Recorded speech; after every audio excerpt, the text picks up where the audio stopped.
Hello students, very good morning to everyone. तो हमारी जो ये क्लासेस चल रही हैं उसमें अपन डिस्कस कर रहे थे types of DC generator. Different types के डीसी जनरेटर होते हैं, मैंने आपको बताए थे। 4 टाइप्स के डीसी जनरेटर होते हैं हमारे: permanent magnet type, separately excited type and self excited type. 3 type के। और सेल्फ एक्साइटेड टाइप में भी हमारे क्या होते हैं, 2-3 टाइप के होते हैं: सीरीज, शंट और कंपाउंड बाउंड। तो जो हमारे 2 टाइप के अपन डिस्कस कर चुके थे, हमारे कौन कौन से अपन डिस्कस कर चुके थे? Permanent magnet type DC generator discuss कर चुके थे और separately excited type DC generator discuss कर चुके थे। ओके, जिसने नहीं देखा है वो पहले लास्ट क्लास देख ले, उसके बाद ये वाली क्लास देखे, क्योंकि सारी क्लासेस एक दूसरे से लिंक होती हैं। तो आपको पहले का नहीं पता होगा तो फिर आप आगे का नहीं समझ सकते हैं। तो जो हमारी परमानेंट मैग्नेट टाइप था उसमें हमने आपको बताया था कि अपन एक परमानेंट मैग्नेट, क्योंकि जो मेन हमारा जो प्रिंसिपल है डीसी जनरेटर का, डीसी मशीन का, वो क्या है कि जो मेन फ्लक्स है वो सबसे पहले एयर गैप में फ्लक्स होना चाहिए। क्योंकि जो डीसी जनरेटर है वो फैराडे लॉ के प्रिंसिपल पे वर्क करता है। एंड फैराडे लॉ क्या कहता है कि जब भी कोई कंडक्टर फ्लक्स को कट करता है तो ईएमएफ इंड्यूस्ड होता है। तो सबसे 2 चीज अपने पास होनी चाहिए, एक तो फ्लक्स होना चाहिए और एक कंडक्टर होना चाहिए। जब फ्लक्स होगा तभी तो कोई कंडक्टर उसको कट करेगा ना, तब जाके ईएमएफ इंड्यूस होगा। तो सबसे पहले अपन को जो मशीन है उसमें फ्लक्स जनरेट करना है। जो एयर गैप है स्टेटर और रोटर के बीच का जो हिस्सा होता है उसमें अपन को क्या करना है, एयर गैप जो है उसमें फ्लक्स जनरेट करना है कि कितना फ्लक्स हमारा क्या हो रहा है, क्रिएट हो रहा है।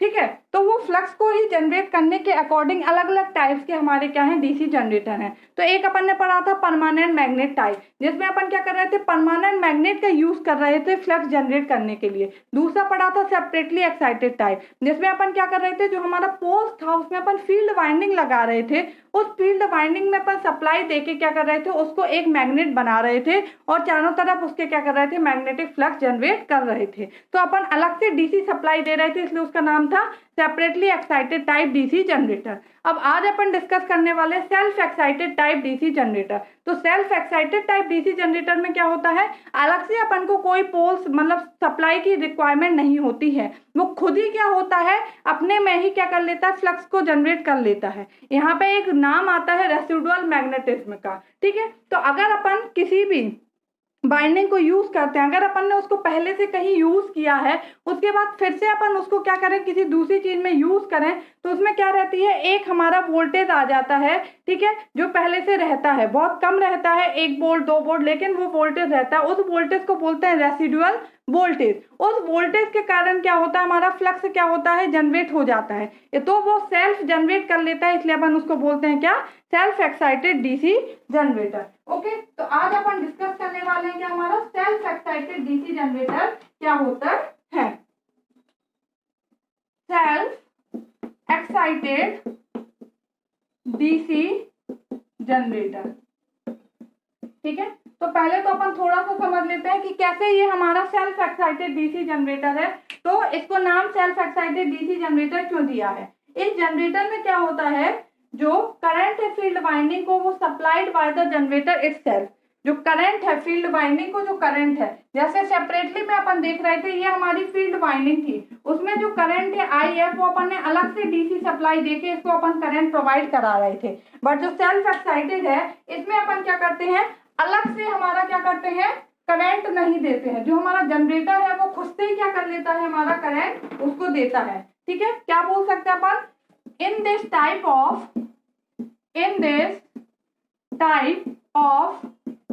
DC generator, in this type of DC generator, current to the field winding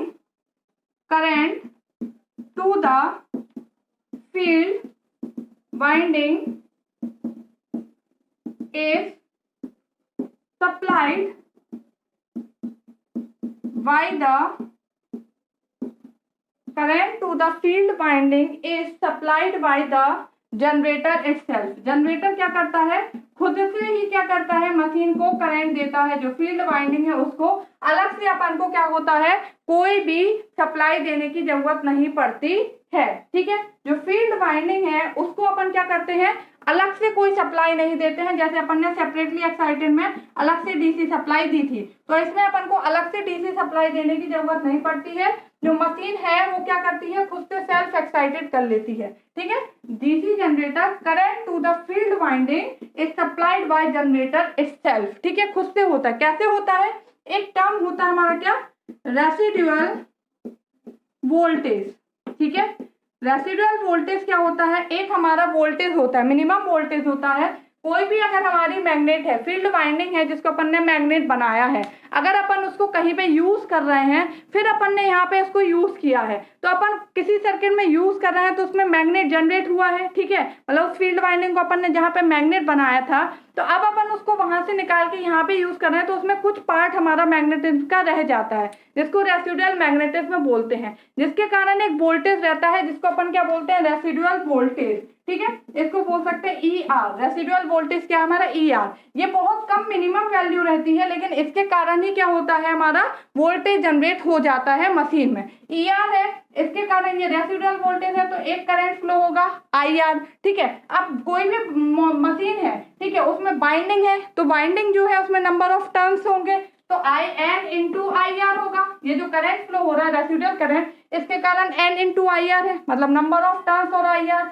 ये मिलके क्या बनाते हैं, फ्लक्स बनाते हैं, फाई आर डैश मान लिया अपन ने, ठीक है। इसके कारण जो फ्लक्स जनरेट हो रहा था वो क्या था, फाई आर। अब ये क्या कर रहा है, फाई आर डैश और बढ़ा है, मतलब जो फाई था उसमें फाई आर डैश क्या है, बढ़ गया है, ठीक है। अब फ्लक्स बढ़ गया है, अब ये फ्लक्स को कट करेगा तो ईएमएफ इंड्यूस भी क्या होगा, बढ़ जाएगा हमारा। फिर से ये क्या करेगा, एक करंट जनरेट करेगा आई आर डैश, फिर N into I R dash मिलके फिर एक और बनाएगा, ऐसे करके क्या करेगा, टर्म चलता रहेगा, और जो ईएमएफ है वो हमारा क्या होगा, जनरेट हो जा। मतलब एक क्या कर रहा है, खुद से क्या कर रहा है, जो करंट प्रोवाइड कराता है, और हमारा एक फ्लक्स क्या कर रहा है, जनरेट कर रहा है मशीन में। तो किसके कारण होता है हमारा, ये रेसिडुअल वोल्टेज के कारण, ठीक है। सिंपल अपन बोल सकते हैं कि रेसिडुअल जो मैग्नेटिज्म होती है उसकी प्रॉपर्टी के कारण क्या होता है, जो अपन इसमें वाइंडिंग लगा रहे हैं उसमें एक रेसिडुअल वोल्टेज रहता है, बहुत मिनिमम वोल्टेज रहता है, बट वो ही मिनिमम वोल्टेज जो है वो क्या होता है, इसका कारण होता है कि ये खुद से क्या कर लेता है, फ्लक्स को जनरेट कर लेता है, ठीक है। या फिर अपन क्या करते हैं, अपन बोलते हैं कि अपन जो फील्ड वाइंडिंग है, फील्ड फ्लैशिंग, एक नाम होता है फील्ड फ्लैशिंग। तो फील्ड फ्लैशिंग अपन क्या करते हैं, कोई भी फील्ड वाइंडिंग है उसको थोड़ी देर के लिए, अभी अपन डायरेक्ट उसमें सप्लाई नहीं लगाएंगे, हमेशा के लिए ढका के नहीं रखेंगे, जैसे एक नाम होता है हमारा क्या, फील्ड फ्लैशिंग, ठीक है। तो फील्ड फ्लैशिंग में क्या होता है, जो हमारी फील्ड वाइंडिंग है उसको अपन क्या करेंगे, डीसी सप्लाई देंगे 10 से 15 मिनट तक, पहले दे के रखेंगे 10 से 15 मिनट तक, उसके बाद अपन इसको क्या करेंगे, रिमूव कर देंगे, ठीक है, हटा देंगे। तो जब अपन ने इसको 10 से 15 मिनट तक सप्लाई देके रखी, तो ये क्या हो गई, हमारी मैग्नेट बन गई। तो इसमें क्या हो गया, एक रेसिडुअल वोल्टेज जनरेट हो गया ई आर। अब अपन इसको उठा के क्या करेंगे, उसमें लगा देंगे। हमने बोला ना कि पहले से कहीं और यूज कर रहे हैं, या फिर इस तरीके से इसमें क्या करेंगे, एक मैग्नेटिज्म बना लेंगे।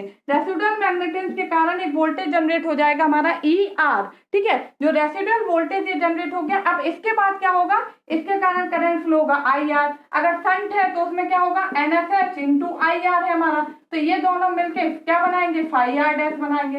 फिर ये हमारा क्या करेगा, फ्लक्स जनरेट हुआ, इसके कारण क्या होगा, ईएमएफ जनरेट होगा, ऐसे जुड़ता जाएगा, और ये क्या होगा, एक ईएमएफ जनरेट कर लेता है। मतलब एक फ्लक्स जो है हमारा एयर गैप में जितना फ्लक्स चाहिए उसको क्या करता है, जनरेट कर लेता है। तो ये क्या होगा, सेल्फ एक्साइटेड, मतलब अलग से अपन इसमें कोई डीसी सप्लाई नहीं लगा रहे हैं, ये अपन ने सिर्फ लगाया है 10 से 15 मिनट इसको देने के लिए, इसके बाद इसको हटा देते हैं, और फिर अपन ये जो वाइंडिंग है इसको वहां लगा लेते हैं। जबकि जो सेपरेटली एक्साइटेड था उसमें परमानेंट अपन क्या करते हैं, डीसी सप्लाई उसको देते हैं हमारा, ठीक है। जितनी देर तक हमारा मशीन चलेगा उतनी देर तक। तो ये क्या कर रहा है, खुद से ही क्या कर रहा है, हमारा करंट इसको प्रोवाइड हो रहा है, जनरेटर खुद के द्वारा करंट प्रोवाइड हो रहा है, और ये क्या कर रहा है, हमारा एक रेसिडुअल वोल्टेज के कारण ये फ्लक्स जो है एयर गैप में जितना भी मेन फ्लक्स चाहिए, फील्ड फ्लक्स है, वो क्या करता है, जनरेट कर देता है।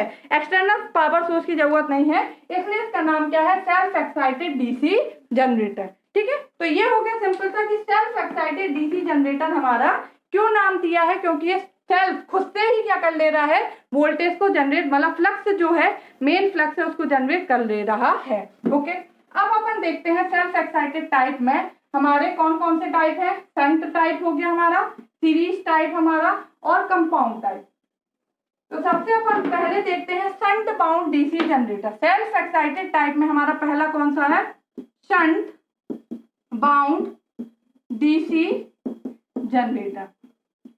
तो शंट मतलब क्या होता है? पैरेलल। तो ये जो भी जनरेटर हैं वो हमारे क्या है, फील्ड वाइंडिंग जो हो रही है उस फील्ड वाइंडिंग को किस तरीके से यूज कर रहे हैं उसके अकॉर्डिंग ही इनके नाम दिए हैं। जैसे सबसे पहला था परमानेंट मैग्नेट टाइप, तो अपन फील्ड वाइंडिंग यूज ना करके परमानेंट मैग्नेट यूज कर रहे हैं इसलिए उसका नाम दे दिया परमानेंट मैग्नेट टाइप। दूसरा था सेपरेटली एक्साइटेड टाइप, मतलब जो फील्ड वाइंडिंग है वो सेपरेटली एक्साइटेड है, मतलब उसको अलग से एक्साइटमेंट दे रहे हैं इसलिए उसका नाम दे दिया सेपरेटली एक्साइटेड टाइप। थर्ड है सेल्फ एक्साइटेड टाइप, मतलब जो उसकी फील्ड वाइंडिंग है वो खुद से ही क्या हो रही है, एक्साइटमेंट हो रही है, जो जनरेटर का करंट है उसी के करंट से क्या हो रही है, एक्साइटेड, इसलिए उसका नाम दे दिया सेल्फ एक्साइटेड टाइप। अब सेल्फ एक्साइटेड में भी हमारे कई सारे टाइप के हैं। तो पहला शंट बाउंड, तो इसका नाम शंट बाउंड क्यों दिया है, क्योंकि जो फील्ड वाइंडिंग है हमारी वो जो हमारी मेन आर्मेचर वाइंडिंग है उसके क्या है, पैरेलल में कनेक्ट होती है। शंट का मतलब होता है पैरेलल। तो अगर फील्ड वाइंडिंग आर्मेचर वाइंडिंग के पैरेलल में कनेक्ट है तो उसका नाम क्या होगा, shunt bound type DC generator. Bound मतलब क्या होता है, लिपटा होना, ठीक है। शंट बाउंड मतलब जो हमारी फील्ड वाइंडिंग है वो आर्मेचर की क्या है, पैरेलल में होगी, तो वो क्या कहलाएगा, shunt bound type DC generator, ठीक है। तो कोई भी डीसी जनरेटर है वो क्या है, ये ऐसा होगा आर्मेचर, इस आर्मेचर पे क्या होते हैं, ब्रशेस होते हैं। अगर इसके पैरेलल में हमारा क्या है, ये बाइंडिंग लगी हुई है तो ये क्या हो जाएगा हमारा shunt bound type DC generator. ये पैरेलल में लगा है इसलिए इसका नाम दे दिया शंट टाइप। ओके, ये हो गया, यहां से करंट होगा ये IA जाएगा IL और ये हमारा क्या है ISH। इस जो फील्ड वाइंडिंग है इसका रेजिस्टेंस मान लिया अपन ने क्या है RSS। ये हमारे ब्रशेस हैं, ठीक है। ये जो है आर्मेचर, इसके अंदर जो है हमारा, इसको अपन और इक्विवेलेंट सर्किट इसका कैसे बना सकते हैं, हमारा यहाँ पे अपन बनाते हैं, ये हमारा RSS, ठीक है। ये जो है यहाँ पे ये होगा हमारा वोल्टेज ड्रॉप, यहाँ पे RA, ये हो जाएगा EG और यहाँ पे ये लोड लगा हुआ है, ठीक है। ये हमारे यहाँ पे लोड है। ये जो करंट यहाँ से आर्मेचर से करंट आउटगोइंग होता है, करंट क्या होता है आर्मेचर से बाहर निकलता है, ये हो गया हमारा IA, ठीक है। ये हो गया IL और ये हो जाएगा ISS। ये है हमारा RSS। ये दो ब्रश लगे हुए हैं, अपन ने माना क्या है, ब्रश ड्रॉप जो है, ब्रश है तो उनमें ड्रॉप भी होगा कुछ ना कुछ वोल्टेज, तो ब्रश ड्रॉप जो है वो अपन मान रहे हैं 1 वोल्ट पर ब्रश। एक ब्रश का जो ड्रॉप है वो 1 वोल्ट है, तो दो ब्रश है तो इनका ड्रॉप क्या होगा 2 VB मान लो, तो ये यहाँ पर ले लिया 2 VB। ये आर्मेचर है तो आर्मेचर बाइंडिंग है तो उसमें कुछ रेजिस्टेंस होगा, वो क्या होगा आर्मेचर रेजिस्टेंस, तो ये हो गया RA। जो जनरेटेड वोल्टेज है वो क्या हो जाएगा हमारा EG। ओके, अब जो जनरेटर है वो क्या है, मैकेनिकल टू इलेक्ट्रिकल कन्वर्ट कर रहा है, मतलब आउटपुट में अपन को क्या हो रहा है, इलेक्ट्रिकल मिल रहा है। इसलिए अपन बोलते हैं कि जो आर्मेचर करंट है इसकी डायरेक्शन क्या होती है, आउटगोइंग होती है, क्योंकि ये आउटपुट दे रहा है, तो इसलिए इसका करंट ऐसा होगा IA।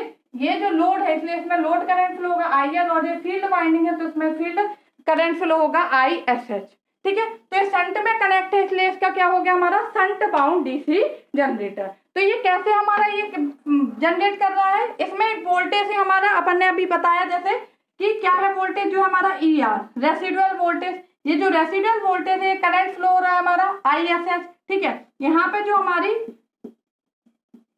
ये जो हमारे नंबर ऑफ टर्न्स हैं इसके वो क्या हो जाएंगे NSH। तो ISH NSH जो है वो मिलके क्या करेंगे, एक फ्लक्स बनाएंगे हमारा फाई माना अपन ने, ठीक है। अब ये जो फ्लक्स है वो क्या करेगा, फिर से E जनरेट करेगा। अब जो ER पहले थोड़ा सा ऐसा, इसमें हमारा E डैश सपोज से जनरेट हुआ, ये हो गया, इसके कारण हमारा और फ्लक्स होगा हमारा, ठीक है, वो और कट करेगा। इस तरीके से ये क्या करता है, इंप्रूव करता जाता है। तो ये थोड़ा सा रेसिडुअल वोल्टेज होने के कारण ये क्या हो गया हमारा, बहुत ज्यादा उसको क्या करेगा, डेवलप कर लेगा जितने अमाउंट में अपन को चाहिए है, ठीक है। तो ये इस टाइप से इसका डायग्राम होता है, ये उसका इसका इक्विवेलेंट सर्किट। अब अपन देखते हैं कि ये जो है फील्ड वाइंडिंग क्या है, पैरेलल में कनेक्ट होती है, ठीक है।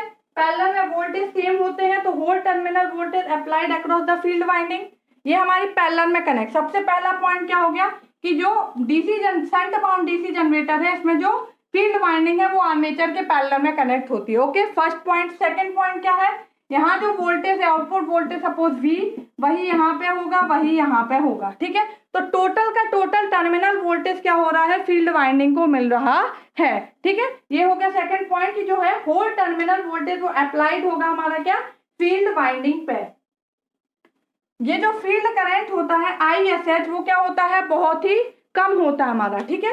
ये फील्ड करंट है ISH is very small, field current ISH हमारा बहुत ही कम होता है, इसलिए जो अपन RSH रखते हैं इसकी वैल्यू क्या होती है हमारी, वेरी लार्ज होती है, ठीक है। तो जो इसमें number of turns upon use करते हैं, हमारे जो नंबर ऑफ टर्न्स यूज करते हैं हमारे शंट फील्ड वाइंडिंग में,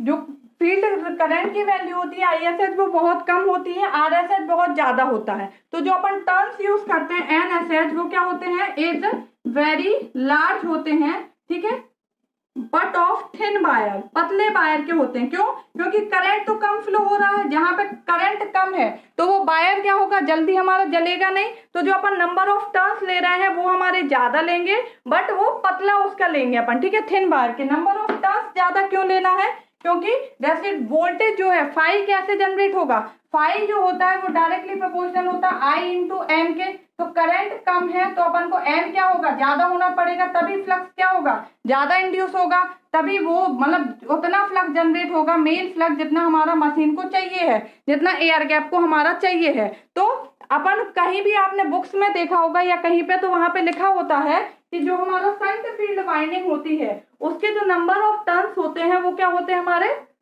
ज्यादा होते हैं, ठीक है, और वो थिन वायर का यूज होता है। तो क्यों होता है, इसी कारण से अपन यूज करते हैं, जो नंबर ऑफ टर्न्स है वो ज्यादा लगाते हैं, और जो हमारे टर्न्स होते हैं मतलब जो वायर है वो पतला वायर यूज करते हैं। क्यों, जहां पे करंट ज्यादा होगा तो मोटा वायर यूज करना पड़ेगा ताकि वो जल्दी जले ना, बट यहाँ पे करंट क्या है, बहुत कम है, ISH बहुत कम वैल्यू होती है हमारी फील्ड करंट की, ठीक है। तो ISH बहुत कम है तो अपन जो वायर बोलते हैं वो क्या है, पतला यूज कर लेते हैं, क्योंकि कम करंट फ्लो होना है तो वो जल्दी जलेगा नहीं, तो पतला वायर यूज करते हैं, थिन वायर यूज करते हैं। लेकिन नंबर ऑफ टर्न्स ज्यादा होते हैं, वो इसलिए कि जो फाई है वो हमारा उतना जनरेट हो जाए जितना हमारा मेन फील्ड फ्लक्स को चाहिए है। तो उतना जनरेट करने के लिए I कम है, इसलिए अपन नंबर ऑफ टर्न्स क्या करते हैं, इसमें बढ़ा देते हैं। तो ये एक पॉइंट है, इसको आप लिख लीजिएगा, ये आपसे पूछ लिया जाता है एग्जाम्स में, जहां पे भी ऑब्जेक्टिव होंगे वहां पे आपसे पूछ लिया जाएगा कि जो हमारा फील्ड वाइंडिंग है उसके नंबर ऑफ टर्न्स कैसे रखते हैं, ज्यादा रखते हैं कि कम रखते हैं। तो ज्यादा रखते हैं, जो वायर यूज करते हैं वो थिक वायर यूज करते हैं, थिन वायर यूज करते हैं, तो